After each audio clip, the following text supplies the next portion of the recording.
से चुनाव लड़े तो सरकारी पार्टी के लोग बोले कि ये नचनिया है। आज उन तो हरी पार्टिया से भारतीय जनता पार्टी से जीत गई वालों खेसारी तो नचनिया हुआ तो का हलो आसारामा राम रहीम का चेला हलो में कौन झूठ बा उनसे बढ़हन नचनिया तो हलो कह लो कि ये गंदा गाना गाता है। गोरखपुर वाले सांसद ने रिमोट से लहंगा उठा दिया था। ये हरे रामा हरे कृष्णा की भजन है। परसों ही गाजीपुर वाले सांसद जी पूर्व सांसद जी आपके बोल दिए कि खेसारी लाल यदुमुल्ला है। वो लालटेन से लड़ गया, समाजवादी पार्टी के समर्थन से लड़ गया तो यदुमुल्ला हो गया। मैं गारंटी के साथ कहता हूं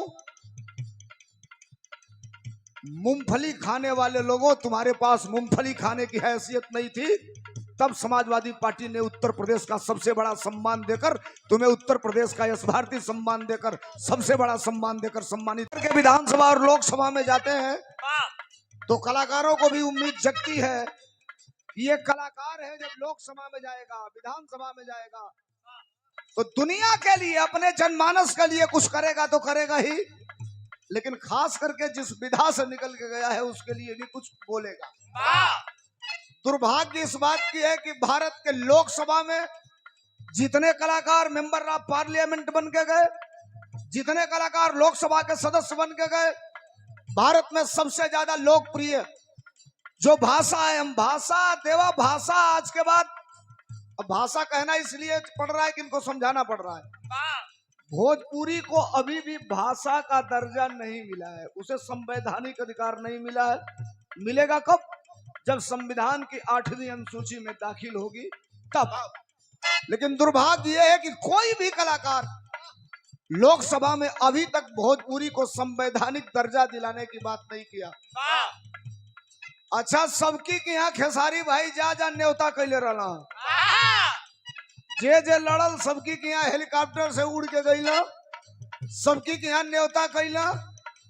अरे भाई, जब खेसारी चुनाव लड़ रहे हैं तो एक गोरखपुर वाले सांसद जी हैं, एक दिन तो उनका ड्रामा देख के हम हंसनी 1 घंटा, फिर पता कैली एक दिन सोशल मीडिया पे आई, मारेगा ताली बजा के हिल्ला करे छूट का, लूट का माल छूट में, 100 रुपया का 50 रुपया में, 50 रुपया का 25 रुपया में। हम कहली का बेचे लगल है भैया। एक आदमी से पूछली कि बेच क्या रहा है तो कहा कि जीएसटी आधा हुआ है, 50% कम हुआ है, उसी का ही प्रचार कर रहा है। आप जानते हैं जीएसटी के बारे में? जीएसटी एक टैक्स है। एक लाइन में बता रहा हूं, हीरा खरीदेंगे तो 3% और साइकिल खरीदेंगे तो 18%। हीरा कौन खरीदता है? टाटा, बिड़ला, अडानी, अंबानी। साइकिल कौन खरीदता है? आप और हम। ये इन मुकवे पे ही है। जब खेसारी छपरा से चुनाव लड़े, ना सुनो उनका, छपरा से चुनाव लड़े तो सरकारी पार्टी के लोग बोले कि ये नचनिया है। आज उन तो हरी पार्टिया से भारतीय जनता पार्टी से जीत गई वालों खेसारी तो नचनिया हुआ तो का हलो आसारामा राम रहीम का चेला हलो में कौन झूठ बा उनसे बढ़हन नचनिया तो हलो कह लो कि ये गंदा गाना गाता है। गोरखपुर वाले सांसद ने रिमोट से लहंगा उठा दिया था। ये हरे रामा हरे कृष्णा की भजन है। परसों ही गाजीपुर वाले सांसद जी पूर्व सांसद जी आपके बोल दिए कि खेसारी लाल यदुमुल्ला है। वो लालटेन से लड़ गया, समाजवादी पार्टी के समर्थन से लड़ गया तो यदुमुल्ला हो गया। मैं गारंटी के साथ कहता हूं मूंगफली खाने वाले लोगों, तुम्हारे पास मूंगफली खाने की हैसियत नहीं थी तब समाजवादी पार्टी ने उत्तर प्रदेश का सबसे बड़ा सम्मान देकर तुम्हें उत्तर प्रदेश का यश भारती सम्मान देकर सबसे बड़ा सम्मान देकर सम्मानित करने का काम किया था। भाषा पर लगाम रखो आप। दिन सबके आते हैं और जाते हैं। आज तुम्हारा दिन है, तुम सरकार में हो, उल्टी गिनती चालू हो गई है। लेकिन याद रखना, अखिलेश यादव इतने बड़े कलेजे वाले व्यक्ति का नाम है कि तुम 100 गुनाह किए रहोगे, आके शरण में आओगे तो वो माफ कर देंगे, गले लगा लेंगे, लेकिन तुम नफरत की भाषा ना बोलो। ये लाइन सुनिए भाई लोगन का आदेश है कि एक लाइन तनी सही क्लियर वाला हो जा। ए बिहार में परिवर्तन होके जाता। आज एक दिन में 15 सभा किया है तेजस्वी यादव ने, हेलीकॉप्टर को ट्रैक्टर बना दिया। ट्रैक्टर 15 सभा किया एक दिन में। राष्ट्रीय अध्यक्ष जी की तो केवल चौथी सभा थी। 4 सभा में 5:30 बज गई, 5:45, 10 मिनट बोल के निकल लिए, नहीं तो हेलीकॉप्टर उड़ नहीं पाता। सुना लोग, बिरहा 1 मिनट की बात सुनिए लोग, तो नहीं एक लाइन का मास्टर।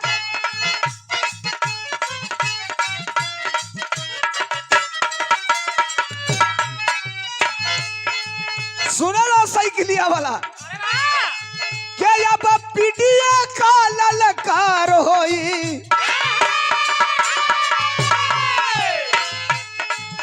इनकलाब है, इनकलाब हर कोई पैदा भी नहीं करता और इनकलाब हर जगह से पैदा भी नहीं किया जा सकता, मूवमेंट बनाना पड़ता है। सुनिएगा फरमाइश करने वाले लोगों, अब पीटीए का ललकार होई, हो अब पीटीए का ललकार हो, साइकिलिए का सरकार होई, ललकार होई, साइकिलिए का सरकार होई।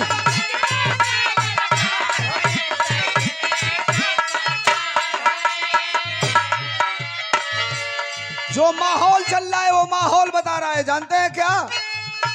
अरे अखिलेश यादव अब की अरे सीएम बनी है, सीट अब की 300 से पार होई। अरे अखिलेश यादव अब की सीएम बनी है, सीट अब की 300 से पार होई।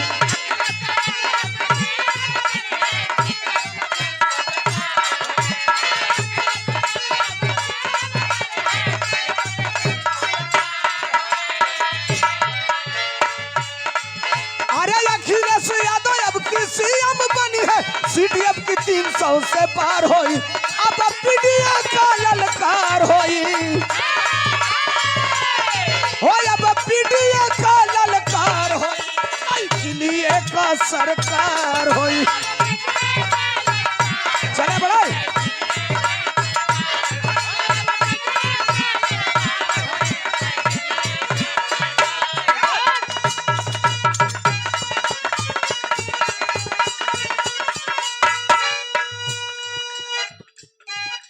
आधा मिनट के बाद बिरहा के तरफ मास्टर दबाओ।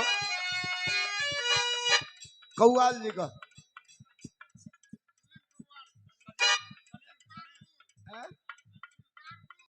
फौजियों की डेड बॉडी उनके घर नहीं आती थी, उनकी वर्दी और उनकी टोपी उनके घर आती थी केवल। एक फौजी जवान के लिए सबसे बड़ी दुख की बात वही हो सकती, बूढ़े बाप के कंधे पर जवान बेटे का जब जनाजा होता है, अपने बेटे को मुखाग्नि दिया, अपने परिवार के साथ फिर रहना चालू कर दिया। इस विरह को आपने सुना, देख लो दू गो बात बा, साफ बात घड़ी बजा दिले बा दू, हल्ला तू लो ना करिया, ठीक? रुका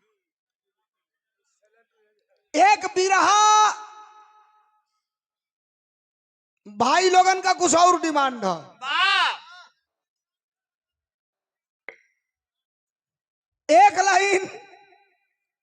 एक लाइन तनिषा कुछ रंगीन का क्या हुआ सुना, नया होकर बात लगा का जहां प्रयास चल रहा है उस भूमि पर समाजवादी मूवमेंट का इनकलाब पैदा करने वाले हमारे नौजवान साथी, हमारे प्रकोष्ठ के प्रदेश उपाध्यक्ष सिद्धांत यादव और हमारे संगठन के प्रमुख प्रदेश महासचिव श्री आशीष यादव कमला, और पूरे दुनिया में जिन्हें आप सोशल मीडिया पे देखते हैं, भारत का कोई कोना नहीं होगा जहां पगड़ी वाले ऋषि यादव समाजवादी कुटिया को नौजवान न जानते हो हमारे बीच में। एक बार इनके लिए भी तालियां बजा के सम्मान कर दे।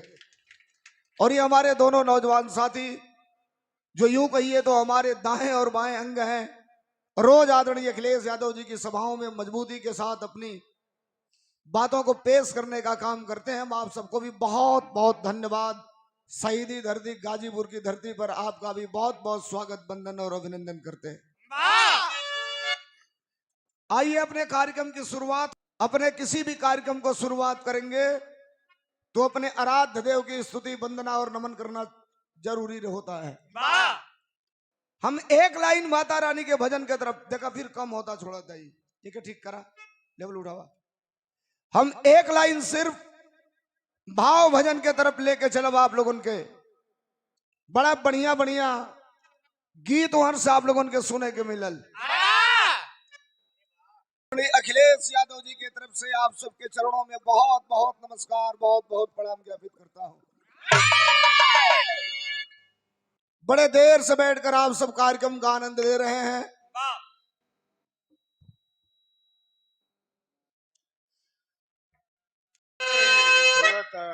हेलो,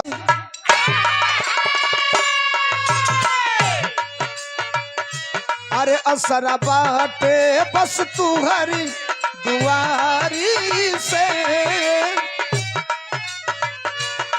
असरा बाटे बस तू हरी दुआरी से, चाही ममता दुलार महतारी से।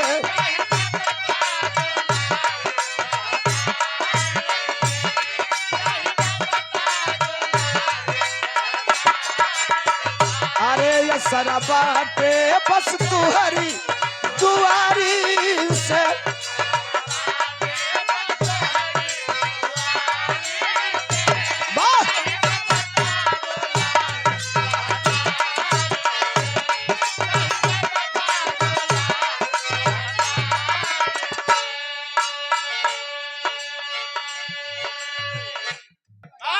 भजन भाव से होला।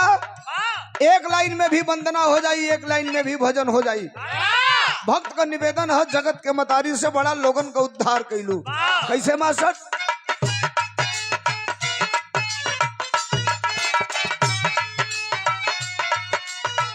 अरे प्यार मिलल,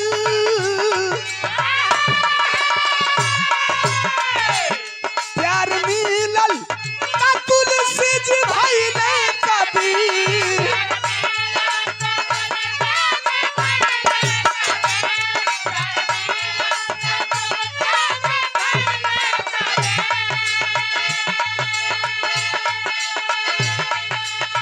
अरे कालिदास के बनाती हलू सुंदर छवि है, दुनिया जानता मीरा, अरे दुनिया जानता मीरा के यारी के, दुनिया जानता मीरा के यारी के, चाही ममता दुलार महतारी से।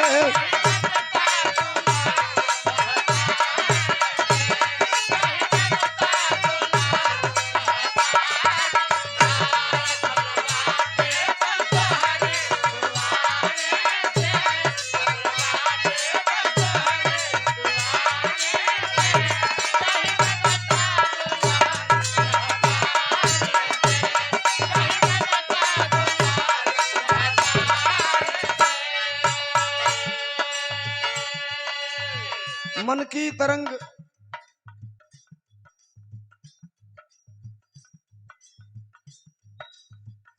देखो, तू कौन हो? गोलका गोलका बोलता मुमू, इतनी घड़ी एक उल ढेर बिकातो बा, नया लोग ये ढेर खातो बा। इतनी घड़ी तो एक चीज और बड़ा तेज देखे के मिला था। 100 किलोमीटर चल जीबो, कहीं तो के दाएं बाएं नजर ना आई कि आपका ध्यान किधर है। भैंस के घी की दुकान इधर है, गाय के घी की दुकान इधर है। इतनी घड़ी ज्वाइंट कर देने वाला सा, हर 500 मीटर पर दाएं बाएं देखने को मिल रहा है। आपका ध्यान किधर है? कंपोजिट दारू की दुकान इधर है। आपका ध्यान किधर है? महाठंडी बियर की दुकान इधर है। पहलवा दोनों दुकनिया दू जगह रही है, सब दोनों एक में ज्वाइंट हो गई वाली से। सामाजिक चेतना लोगों की बढ़ती है कि घटती है मैं नहीं जानता, लेकिन इस समय कल्चर बदल रहा है। मिजाज बनाइएगा थोड़ा सा, मैं बहुत वक्त नहीं लूंगा, कुल मिला के 1-1.25 घंटा में खत्म कर देगा आप लोगों के। वंदना का अंतिम लाइन अपने वल्दियत का परिचय भक्त देत बा मास्टर।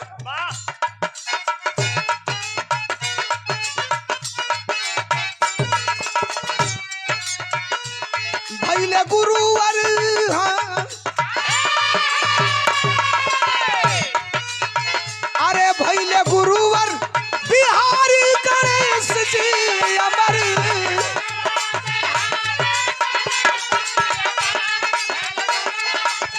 छोड़ दिया यार, माइक छोड़ा है।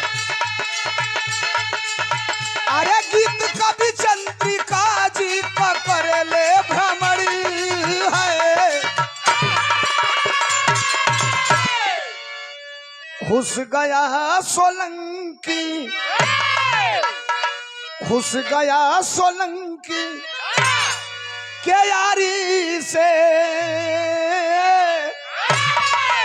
अरे खुश गया सोलंकी के अरे यारी से। चाही ममता दुलार, चाही ममता दुलार महतारी से। चाही अरे या सारा बाटे बस तुहरी, अरे या सारा बाटे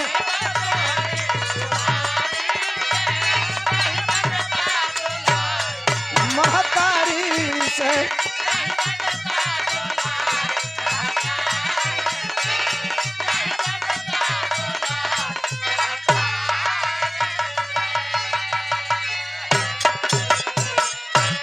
अरे चाही ममता दुलार महतारी से गए।